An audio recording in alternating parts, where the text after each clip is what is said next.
আসসালামু আলাইকুম। বাংলাদেশ বেতার, গোপালগঞ্জ। খবর পড়ছি মোহাম্মদ রায়হান উকিল।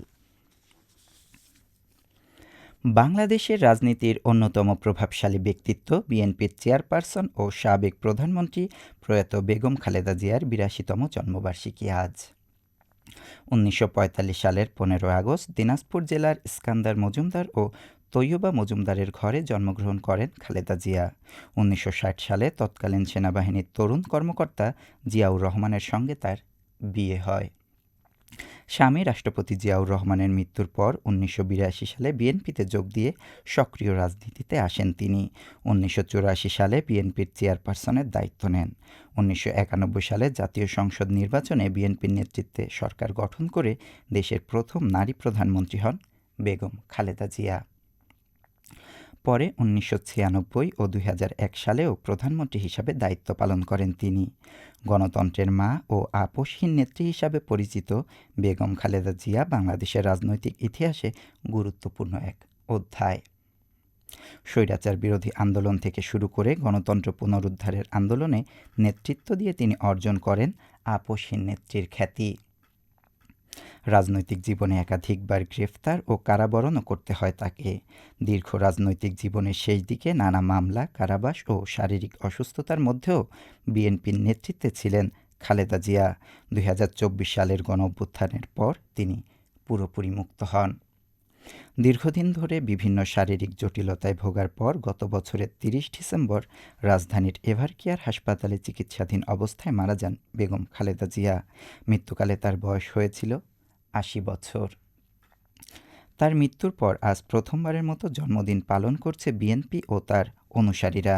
জন্মদিন উপলক্ষে দেশজুড়ে দলীয় কার্যালয়, মসজিদ ও বিভিন্ন স্থানে মিলাদ ও দোয়া মাহফিলের আয়োজন করেছে দলটি। আজকের এই দিনে রাজনৈতিক অঙ্গনে প্রয়াত এই নেত্রীকে স্মরণ করছেন তার দলীয় নেতাকর্মী ও সমর্থকেরা। এদিকে বেগম খালেদা জিয়ার ৮২তম জন্মদিন উপলক্ষে নড়াইলের লোহাগড়ায় কর্মসূচি গ্রহণ করেছে বিএনপি ও এর সহযোগী অঙ্গ সংগঠন। কর্মসূচির অংশ হিসাবে বিকাল ৪টায় লোহাগড়া বাজার সংলগ্ন ড্রিম হ্যাভেন কমিউনিটি সেন্টারে মিলাদ ও দোয়া মাহফিল অনুষ্ঠিত হবে।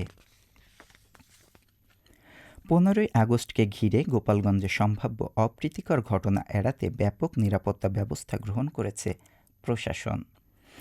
জেলা পুলিশের পাশাপাশি ৫ প্লাটুন বিজিবি ও অন্যান্য আইনশৃঙ্খলা বাহিনীর সদস্য মোতায়েন করা হয়েছে।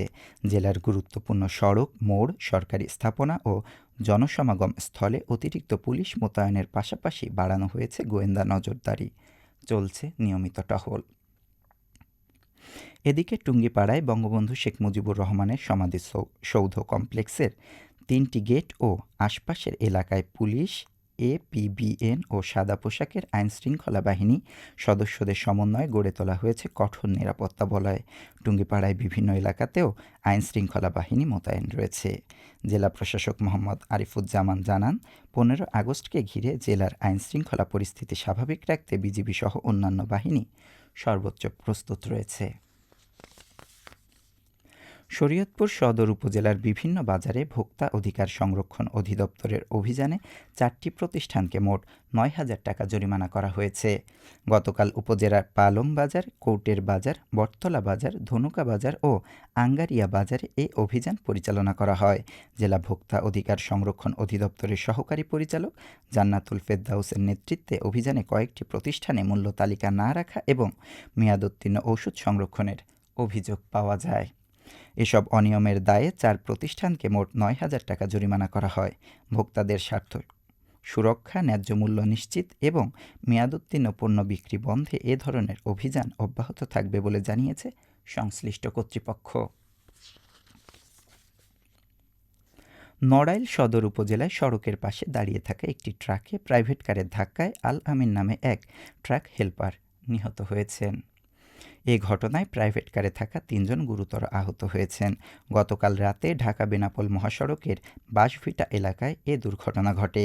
পুলিশ জানায়, ট্রাকের টায়ার বাস্ট হলে আল আমিন সড়কের পাশে দাঁড়িয়ে টায়ার পরিবর্তনের কাজ করছিলেন। এ সময় নিয়ন্ত্রণ হারানো একটি প্রাইভেট কার ট্রাকটির পেছনে ধাক্কা দিলে ঘটনাস্থলেই তার মৃত্যু হয়। আহত ৩ জনকে নড়াইল সদর হাসপাতালে ভর্তি করা হয়েছে। পুলিশ জানিয়েছে আইনগত প্রক্রিয়া শেষে মরদেহ পরিবারের কাছে হস্তান্তর করা হবে। সবশেষে আবহাওয়া।